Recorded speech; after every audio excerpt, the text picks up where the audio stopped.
இந்த ரோல் செய்யறதுக்கு இது 2 மண் சட்டி எடுத்து வச்சிருக்கேன். எடுத்து வச்சுக்கொண்டு ஹீட் வந்து மீடியம் ஹீட்ல வச்சிருக்கேன். வச்சுக்கொண்டு இதுல வந்து எண்ணெய் இருக்குது, 2 டேபிள் ஸ்பூன் எண்ணெய் இருக்கு. இந்த எண்ணெயை விட்டு இந்த எண்ணெயை கொஞ்சம் கொதிக்க விடுவோம். இந்த எண்ணெய் வந்து லைட்லி கொதிச்சா பிறகு இதுல வந்து 1 டீஸ்பூன் கடுகு இருக்கு. இந்த கடுகை போட்டு வடிக்க விடுவோம். இந்த கடுகு இப்படி வடிச்சு கொண்டு வரைக்க இதுல வந்து பெருஞ்சீரகம் இருக்குது 1 டீஸ்பூன். இதையும் இப்போ இதுல போடுங்க. இதுல வந்து உள்ளிப்பல் எடுத்து சின்ன சின்ன வட்டி இருக்கிறேன். 6 அல்லாட்டிக்கு 20 கிராம் வருது. இப்போ இதையும் இதுல போடுங்க. இதுல வந்து இஞ்சி எடுத்து சின்ன சின்ன வட்டி இருக்கிறேன். 11 கிராம் இஞ்சி. இதையும் இதுல போடுங்க. இதுல வந்து ஒரு பெரிய வெங்காயம் அல்லாட்டிக்கு 175 கிராம் இருக்குது. இப்போ இதையும் இதுல போடுங்க. இதுல வந்து 2 காம்பு கருவேப்பிலை இருக்கு. இதையும் இதுல போடுங்க. இதில் 5 பீஸ் ரம்பை இருக்குது. இதையும் இதில் போடுங்க. உங்களோட உரைப்புக்கு ஏற்ற மாதிரி பச்சை மிளகா சேருங்க. பட் நான் வந்து 11 பச்சை மிளகா சேர்க்குறேன். இப்போ இதையும் இதில் போடுங்க. இப்போ இதை நல்லா மிக்ஸ் பண்ணி விடுங்க. இப்படி மிக்ஸ் பண்ண பிறகு நான் ஒரு 3 நிமிஷம் வதங்க விட போகிறேன். இப்போ ஒரு 1.5 நிமிஷமாக இதுலேருந்து வதங்கி கொண்டிருக்கு. இன்னொரு 1.5 நிமிஷம் வதங்க விடுவோம். இந்த இன்னொரு 1.5 நிமிஷம் ஆயிருக்கு. ஸோ டோட்டலியாக வந்து நான் 3 நிமிஷம் இதை வதங்க விட்டேன். நான் இந்த 3 நிமிஷம் வதங்கின பிறகு ஒரு கிளறி போட்டு இதில் வந்து ஆட்டிறைச்சி இருக்குது. நான் 600 கிராம் ஆட்டிறைச்சி எடுத்து இப்படி சின்ன சின்ன வட்டி இருக்கிறேன். இப்போ இதையும் இதில் போடுங்க. உங்களுக்கு தேவைக்களவான உப்பு சேருங்க. பட் நான் இப்போதைக்கு வந்து 1 டீஸ்பூன் சேர்க்குறேன். இப்போ இதை பார்த்துட்டு போடலாம். இதில் வந்து மஞ்சள் இருக்குது, டர்மரிக் பவுடர் 1/4 டீஸ்பூன். இதையும் இதில் போடுங்க. போட்டுட்டு இதை நல்லா கிளறி விடுங்க.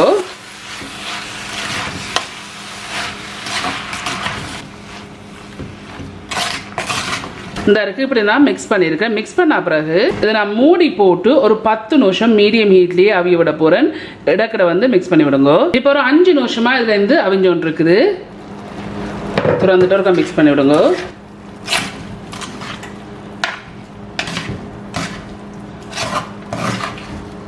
திருப்பி இதை மூடி போட்டு இன்னொரு 5 நிமிஷம் அவிய விடுவோம். இப்போ இன்னொரு 5 நிமிஷம் டோட்டலியாக வந்து 10 நிமிஷம் நான் இதை அவிய விட்டுனான். இந்த இருக்கு இவ்வளோ தண்ணி வந்து இந்த இறைச்சியிலேருந்து வந்த தண்ணி. இப்போ இருக்கா மிக்ஸ் பண்ணி போட்டு இதில் வந்து உருளைக்கிழங்கு இருக்குது. நான் 3 பெரிய உருளைக்கிழங்கு அல்லாட்டிக்கு 700 கிராம் உருளைக்கிழங்கு எடுத்து கழுவிட்டு இப்படி வட்டி இருக்கிறேன். இப்போ இதில் போடுங்க. உங்களோட உரைப்புக்கு ஏற்ற மாதிரி நீங்கள் தூள் போடுங்க. இதில் நான் ஜஃப்னா கறி பவுடர் எடுத்துருக்கிறேன். 3 டேபிள் ஸ்பூன் இருக்குது. இப்போ இதையும் இதில் போடுங்க. இதை நல்லா மிக்ஸ் பண்ணி விடுங்க. இப்போ இந்த இறைச்சியில் நிறைய தண்ணி வந்திருக்கு, உங்களுக்கே பார்க்க தெரியுது. இந்த இறைச்சி தண்ணியிலேயே இந்த உருளைக்கிழங்கு அவிய விடுவோம்.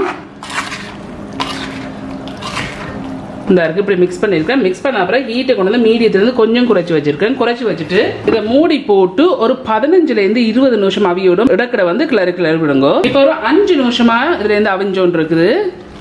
இடக்கடை வந்து மிக்ஸ் பண்ணி விடுங்க.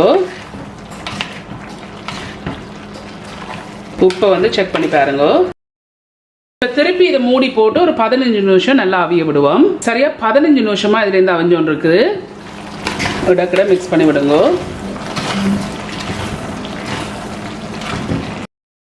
இந்த 15 நிமிஷத்துக்கு பிறகு இனி வந்து நான் மூடாம இதை இன்னொரு 10லேருந்து 15 நிமிஷம் அவிய விட போறேன். இப்போ இன்னொரு 5 நிமிஷம் ஆயிருக்கு. டோட்டலியா நான் 20 நிமிஷம் நான் இதை அவிய விட்டுருக்கேன். இடக்கடை நல்லா மிக்ஸ் பண்ணி விடுங்க. கொஞ்சம் லைட்லியா மசிச்சு விடுங்க. ஃபுல்லாக மசிக்கணும்னு அவசியம் இல்லை. விருப்பம் வேண்டாம் நீங்கள் மசிச்சு விடுங்க. நான் லைட்லியாக மசிச்சிருக்கிறேன். இப்படி மசிச்சா அப்புறம் நான் இன்னொரு 10 நிமிஷம் இப்படி விட போகிறேன். இடக்கடை வந்து மிக்ஸ் பண்ணி விடுங்க. இப்போ ஒரு இன்னொரு 5 நிமிஷம் டோட்டலியாக 25 நிமிஷம் நான் இதை நான் அவிய விட்டுருக்கிறேன். இந்த இருக்க மிக்ஸ் பண்ணியிருக்கேன். திருப்பி இன்னொரு 5 நிமிஷம் இதை இப்படியே விடுங்க. இப்போ சரியா இன்னொரு 5 நிமிஷம் ஆயிருக்கு. ஸோ டோட்டலியாக வந்து 30 நிமிஷம் வந்து நான் இதை வந்து அவிய விட்டுருக்கிறேன். இப்போ நான் அடுப்பை வந்து ஆஃப் பண்ணிட்டேன். ஆஃப் பண்ண பிறகு இதில் வந்து இறைச்சிக்கு போடுற வாசத்தூள் இருக்கு. நான் ஏற்கனவே இந்த ரெசிபி வந்து நான் செய்து போட்டிருக்கிறேன். என்ன வீடியோ லிஸ்ட்டில் பார்த்தீங்கன்னா இருக்கு. 1 டீஸ்பூன் இதில் இருக்கு. இப்போ இதில் போடுங்க. இதில் வந்து லைம் இல்லை லெமன் ஜூஸ் வந்து உங்களோட டேஸ்ட்டுக்கு ஏற்ற மாதிரி புளிஞ்சு விடுங்க.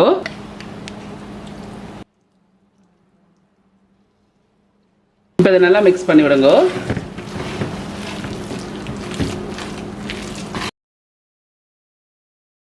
இந்த இருக்கு இப்படியே மிக்ஸ் பண்ணியிருக்கேன். இதை மிக்ஸ் பண்ண பிறகு இன்னொரு டிஷ்ஷில் வந்து இறக்கி விட போகிறேன். மட்டன் மிக்ஸை வந்து நான் பிரம்பா இறக்கி வச்சுருக்கேன். நல்லா ஆற வைக்க போகிறேன். இந்த மட்டன் ஃபில்லிங் வந்து நல்லா ஆறிட்டுது. ஆறுனா பிறகு கையை கழுவிருக்கேன். இப்போ வந்து இப்போ கொஞ்சம் எடுத்து ரோல்ஸுக்கு வைக்கிற அளவுக்கு இப்படி இதை பிடிச்சிடுங்க. இதை ஆற வச்சுட்டு இப்படி பிடிச்சிங்கன்னா தான் ஈஸியாக இருக்கும். சூட்டோடு பிடிச்சிங்கன்னு சொன்னால் கொஞ்சம் ஈரத்தன்மை தண்ணித்தன்மையாக இருக்கும், பிடிக்க கஷ்டமாக இருக்கும். இப்படி எடுத்துட்டு கொஞ்சம் நீட்டாக இதை பிடிச்சிடுங்க. இந்த இப்படி உங்களுக்கு பிடிச்சதுக்கு ஏற்ற மாதிரி இதை நீங்கள் பிடிச்சிடுங்க. இப்படி பிடிச்சி வச்சிங்கன்னு சொன்னால் ஈஸியாக இருக்கும் டக்குன்னு செய்து இருக்கிறதுக்கு. இந்த ரோல்ஸை இந்த இருக்கு நான் இப்படி எல்லாத்தையும் வந்து பிடிச்சி வச்சிருக்கிறேன். நான் செய்த இதில் வந்து எனக்கு சரியாக 37 ஃபில்லிங்ஸ் வந்தது. இந்த ரோல் செய்யறதுக்கு நான் வந்து மா குழைக்க போகிறேன். குழைக்கிறதுக்கு வந்து இதில் நான் ஒரு பிரம்பான பவுல் எடுத்து வச்சிருக்கேன். எடுத்து வச்சுக்கொண்டு இதில் வந்து பச்சைமா இருக்குது, ஆல் பர்பஸ்லாம். எல்லாட்டிக்கு மைதாமா, எல்லாட்டிக்கு கோதுமமா இருக்குது. 3 கப், எல்லாட்டிக்கு 500 கிராம் இருக்குது. இப்போ இதில் போடுங்க. இதில் வந்து மஞ்சள் இருக்குது, மஞ்சளை கவனமாக போடுங்க. ஏன்னா நிறைய போட்டிங்கன்னா ஆகல மஞ்சள் ஆயிடும். இதில் வந்து 1/4 டீஸ்பூன் மஞ்சள் இருக்குது, டர்மரிக் பவுடர். இப்போ இதையும் இதில் போடுங்க. உங்களுக்கு தேவைக்கான உப்பு சேருங்க, பட் நான் வந்து 1 டீஸ்பூன் சேர்க்குறேன். இப்போ இந்த ட்ரை இன்க்ரீடியன்ஸ் வந்து மிக்ஸ் பண்ணி விடுங்க. உங்களுக்கு இப்படி மா குழைச்சி இந்த தோசை மாதிரி சுட்டு இந்த ரோல் செய்ய விருப்பம் இல்லாட்டிக்கு நீங்கள் கடையில் வந்து ரெடிமேடாக வந்து இந்த ரப் இருக்குது, நீங்கள் அதை வேண்டியும் செய்திருக்கலாம். ஆனால் இப்படி தோசை மாதிரி செய்து எடுத்தீங்கன்னா தான் டேஸ்ட்டாக இருக்கும் ரோல்ஸ். இந்த இருக்குது நான் இந்த ட்ரை இன்க்ரீடியன்ஸும் மிக்ஸ் பண்ணியிருக்கேன். மிக்ஸ் பண்ண பிறகு இதில் வந்து தண்ணி இருக்குது, பச்சை தண்ணி இருக்குது. நான் 2 கப் எல்லாட்டிக்கு 500 ml எடுத்திருக்கேன். இப்போ இதை அவுக்கண்டு விட்டுறாங்க. முதல் கொஞ்சம் விடுங்க. நான் ஒரு 1.5 கப் மாதிரி முதல் விட்டுருக்கிறேன். அடுத்த 2 கப் தண்ணியையும் விட்டுருக்கிறேன். நான் அடுத்த தண்ணி காணாண்டோடைய அதில் இன்னும் 1 கப் தண்ணி அல்லது 250 ml தண்ணி எடுத்திருக்கிறேன். தோசையை குழைப்பீங்கல்ல அந்த பதத்துக்கு இதை குழைச்சிருத்தீங்கன்னா காணும். ஒரு கட்டியும் இல்லாமல் இதை கரைச்சிடுங்க.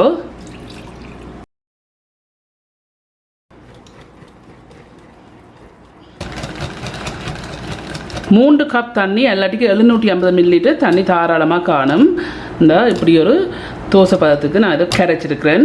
இப்படி கரைச்சா பிறகு இதில் வந்து ஒரு பவுல் எடுத்து அதுக்கு மேலே வந்து ஒரு வடி வச்சிருக்கிறேன். இதை வந்து இந்த மாவை வந்து நான் வடிச்செடுக்க போகிறேன். ஏன்னு சொன்னால் ஏதாவது கட்டியல் இருந்தேன்னு சொன்னால் நீங்கள் தோசை வந்து இது சுட்டெடுக்க வந்து ஸ்மூத்தாக வராது. ஸோ இப்போ நான் இந்த வடியில் விட்டு இதை வடிச்செடுப்பேன். இந்த மா கரைச்ச இந்த சட்டிக்கு வந்து நான் 1.5 டேபிள் ஸ்பூன் தண்ணி சேர்த்து இதை நான் வாஷ் பண்ணியிருக்கேன். இப்போ இதே இதில் விடுங்க. இப்போ இதை வடிச்செடுப்பேன்.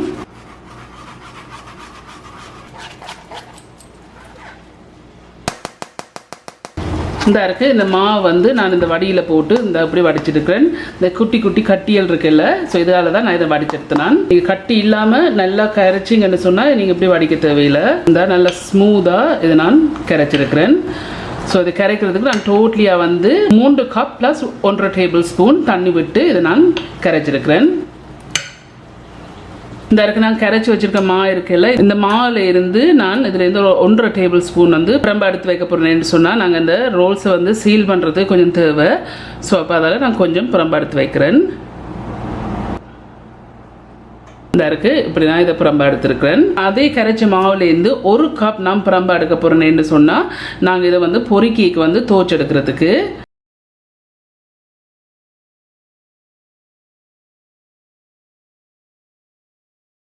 இருக்கு. இதில் நான் 1 கப் பிரம்பா எடுத்திருக்கிறேன். இதில் வந்து 1.5 டேபிள் ஸ்பூன் பிரம்பா எடுத்திருக்கிறேன். இந்த இருக்கு நான் பிரம்பா எடுத்து வச்சிருக்க மா இருக்குல்ல, துவைக்கிறதுக்கு எடுத்து வச்சேன். இந்த மா வந்து நல்லா திக்காக இருக்குது. இந்த இப்படி திக்காக இருக்கக்கூடாது, கொஞ்சம் தண்ணியாக இருக்கணும். ஸோ அதுக்கு நான் வந்து இதில் தண்ணி எடுத்திருக்கிறேன். இதில் வந்து 3 டேபிள் ஸ்பூன் தண்ணி இருக்குது. அவுக்கண்டு விட்டுறாங்க, கொஞ்சம் கொஞ்சமாக விட்டு இதை கரைச்செடுப்பேன்.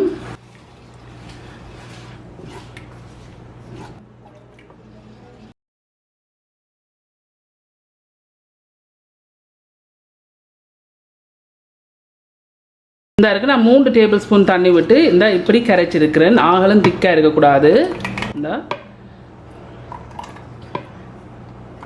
இந்த ரோல்ஸுக்கு வந்து இந்த மாவை வந்து சுட்டு எடுக்க போகிறேன். ஸோ அதுக்கு வந்து ஒரு பேன் ஒன்று வச்சுருக்கேன். ஹீட்டை கொண்டு வந்து நான் மீடியத்துக்கு லோவுக்கு மடியில் வச்சுருக்கேன். ஏன்னு சொன்னால் நீங்கள் ஹீட்டை கூட்டி வச்சிங்கன்னு சொன்னால் இந்த பேன் வந்து டக்குன்னு ஹீட் ஏறிடும். அப்படி ஹீட் ஏறுன்னு சொன்னால் நீங்கள் இந்த மாவு விடைக்கு வந்து டக்குன்னு ஒட்டி பிடிச்சோன்னு வார மாதிரி இருக்குது, நீங்கள் வழியாக சுட்டு எடுக்க இல்லாது. ஸோ அதால் வந்து ஹீட்டை கூட்டி வச்சிடாதீங்க. இதில் எண்ணெய் இருக்குது. இதில் கொஞ்சம் எண்ணெய் ஒரு பேப்பர் டவலில் போட்டுட்டு இது கொஞ்சம் பூசிட்டு இந்த இருக்கு நான் கரைச்சி வச்ச மா இருக்கு. இப்போ இதை நாங்கள் சுட்டெடுப்போம்.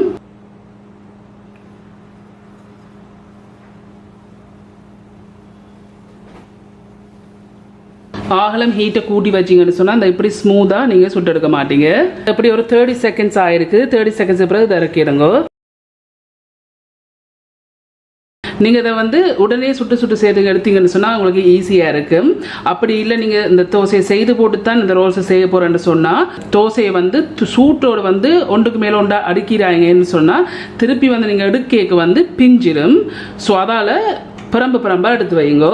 இந்த இருக்கு நான் இந்த தோசை மாதிரி சுட்டு வச்சுருக்கேன். இப்போ நாங்கள் இந்த ரோல்ஸ் செய்திருப்போம். இந்த இருக்கு நாங்கள் பிடிச்சி வச்ச இந்த ரோல்ஸ் ஃபில்லிங் இருக்குல்ல, இதை எடுத்துட்டு கொஞ்சம் நீட்டாக்கிட்டு நான் பரம்பு எடுத்து வச்ச இல்லை மாவு இருக்குல்ல, மாவில் வந்து 4 பக்கம் இப்படி பூசிடுங்க. பூசி போட்டு இப்படி கொண்டு வந்து ஒரு எஜ்ஜை இப்படி ஒரு பக்கம் எடுத்து இப்படி வச்சுட்டு மெட்ட பக்கம் எடுத்து இப்படி அமர்த்தி போட்டு இந்த பக்கத்துலேருந்து உருட்டணும். நல்லா இறுக்கி அமர்த்தி டைட்டாக உருட்டிடுங்க. இந்த தோசையை வந்து நல்லா சுட போட்டு ரோல்ஸ் செய்தீங்கன்னு சொன்னால் இந்த சீல் பண்ணுறதுக்கு மாற்றவே இல்லை.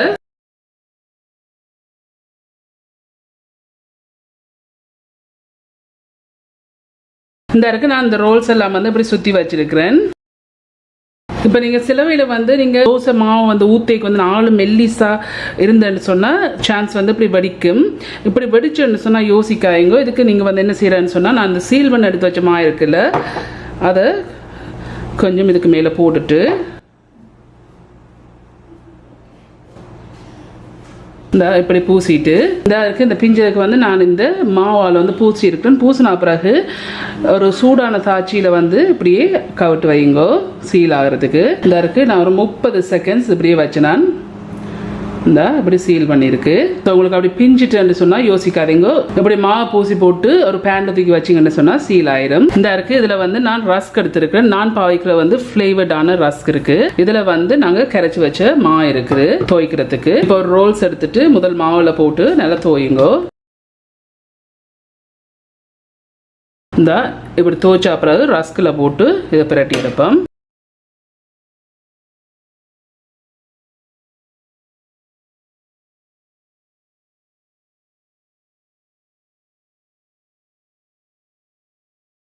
இந்த இருக்குது இந்த ரோல்ஸ் எல்லாத்தையும் நான் தோச்சு ரஸ்கில் வந்து பிரட்டி வச்சிருக்கேன். இப்போ இதை நாங்கள் பொரிச்செடுப்போம். ஹீட்டை கொண்டு வந்து மீடியம் ஹீட்டில் வச்சிருக்கேன். வச்சுக்கொண்டு இதில் வந்து எண்ணெய் வச்சிருக்கேன்.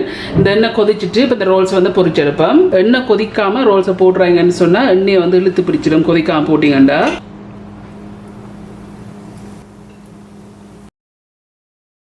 நல்லா கோல்டன் ப்ரௌன் வரையும் பொரிச்செடுப்போம். இப்போ ஒரு 5 நிமிஷமாக பொரிஞ்சோன்னு இருக்கு. ஆனால் எண்ணெய் வந்து நல்லா பொரிப்படணும், கோல்டன் ப்ரௌனாக வரணும். ஹீட்டை கூட்டி வச்சிடாதீங்க. இப்போ ஒரு 8 நிமிஷம் இதில் பொரிச்சிருக்கிறேன். இந்த நல்லா கோல்டன் ப்ரௌனாக வந்திருக்கு. இந்த இருக்குது இந்த நல்ல கோல்டன் ப்ரௌனாக வந்திருக்கு. இது ஒரு பேப்பர் டவல் போட்டு பிளேட்டில் இல்லாட்டி ஒரு ஸ்ட்ரெயினரில் இறக்கிடுங்க. இந்த இருக்குது ஃப்ரெண்ட்ஸ், இதுதான் இந்த மட்டன் ரோல் செய்து முடிஞ்சது. நல்ல பர்ஃபெக்டாக கிறிஸ்பியாக வந்திருக்கு.